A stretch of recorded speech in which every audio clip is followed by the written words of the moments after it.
नमस्कार दोस्तों, नमः शिवाय। दोस्तों, पौष मास की शुक्ल पक्ष की पुत्रदा एकादशी का बहुत ही महत्व शास्त्रों में बताया गया है।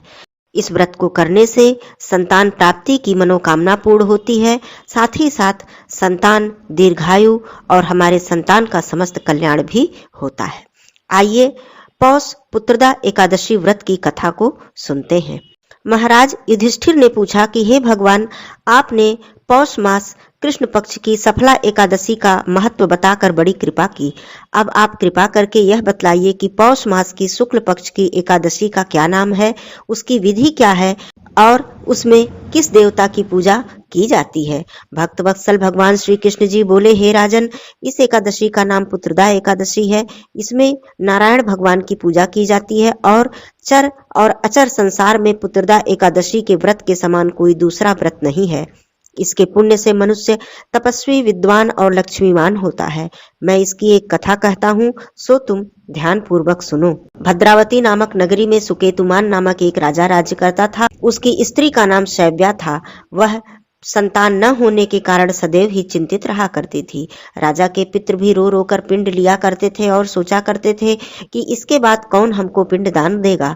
राजा को भाई, बांधव, धन, हाथी, घोड़े, राज्य और मंत्री, इनमें से किसी से भी संतोष नहीं होता था। वह सदैव यही विचार करता था कि मेरे मरने के बाद मुझे कौन पिंडदान करेगा। बिना पुत्र के पितरों और देवताओं का ऋण मैं कैसे चुका सकूंगा। जिस घर में पुत्र न हो उस घर में सदैव अंधेरा ही रहता है।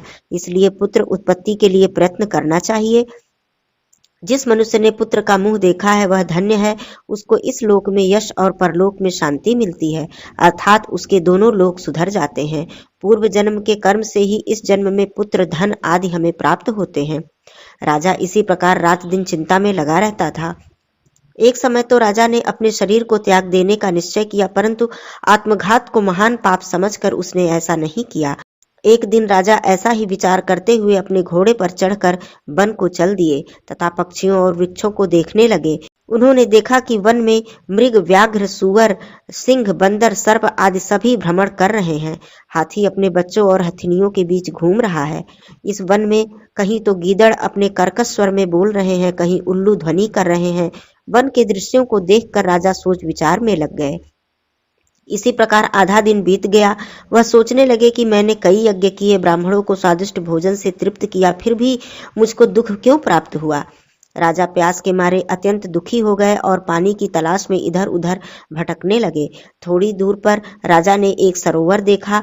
उस सरोवर में कमल खिले हुए थे तथा सारस, हंस, मगरमच्छ आदि विहार कर रहे थे। उस समय सरोवर के चारों तरफ मुनियों के आश्रम बने हुए थे।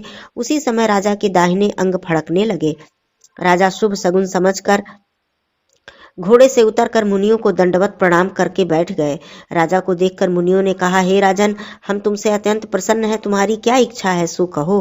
राजा ने पूछा, महाराज, आप कौन हैं और किस लिए यहाँ आए हैं, कृपा करके बताइए।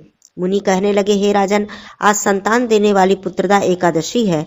हम लोग विश्वदेव हैं और इस सरोवर में स्नान करने के लिए आए हैं। यह सुनकर राजा कहने लगे कि हे महाराज, मेरे भी कोई संतान नहीं है। यदि आप मुझ पर प्रसन्न हो तो एक पुत्र का वरदान दीजिए। मुनि बोले, हे राजन, आज पुत्रदा एकादशी है, आप अवश्य ही इसका व्रत करें। भगवान की कृपा से अवश्य ही आपके घर में पुत्र होगा।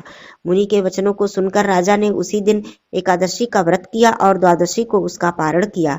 इसके पश्चात मुनियों को प्रणाम करके महल में वापस आ गए। कुछ समय बीतने के बाद रानी ने गर्भ धारण किया और 9 माह के पश्चात उनके एक सुंदर पुत्र उत्पन्न हुआ। वह राजकुमार अत्यंत शूरवीर, यशस्वी और प्रजापालक हुआ। श्री कृष्ण जी बोले, हे राजन, पुत्र की प्राप्ति के लिए पुत्रदा एकादशी का व्रत करना चाहिए। जो मनुष्य इस महात्म को पढ़ता है अथवा सुनता है उसे अंत में स्वर्ग की प्राप्ति होती है। बोलिए श्री हरि विष्णु भगवान की जय, माँ लक्ष्मी जी की जय, श्री कृष्ण भगवान की जय। दोस्तों, यदि आप व्रत को धारण नहीं भी कर पाते हैं तो एकादशी के दिन आप लोग इस कथा को अवश्य ही श्रवण कीजिए। धन्यवाद दोस्तों, नमः शिवाय।